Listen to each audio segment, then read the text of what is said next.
말하기가 좀 어려운 얘기입니다만은 광주의 5.18 사건 여러분 아시지요?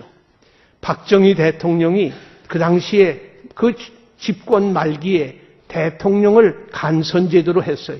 직접 선거를 하지 않고 간선제도로 만들었을 때 박정희가 시해된 이후에 바로 전두환 씨가 대통령이 되지 않았습니까? 그 간접 선거 안 된다 해서 데모를 많은 소위 민주화 운동이 일어나게 된 거예요.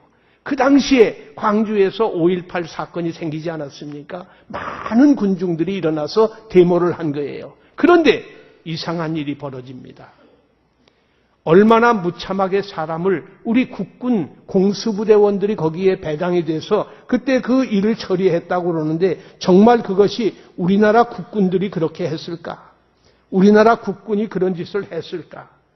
지금 북한에서 탈북을 한 탈북자 중에 자유북한군인연합이라는 조직을 가진 이들이 있어요.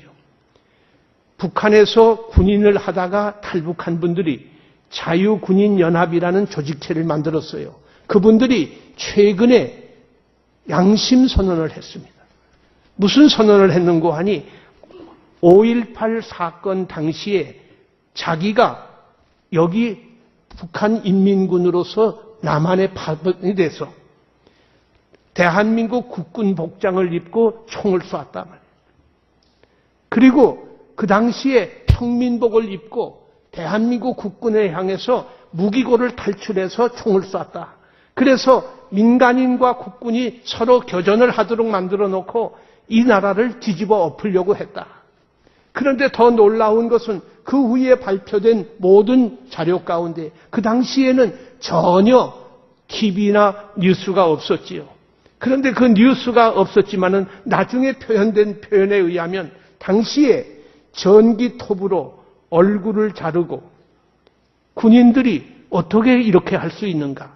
나체 여인의 둔부를 드러낸 채 목이 잘린 사진이 발표되었어요.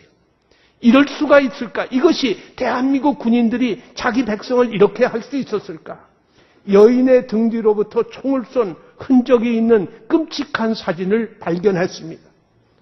이런 잔인한 행위를 대한민국 공수부대원이 하게 했다고 하는 이 발표를 함으로 인해서 온 백성들이 군에 대한 신뢰를 떨어뜨리게 했고 이때에 군과 민간인이 서로 교전을 하는 이런 일들이 벌어졌고 당시에 무기고를 탈출을 했어요.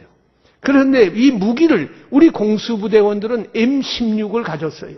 그런데 무기고에서 빼앗은 무기를 가지고 또 북한에서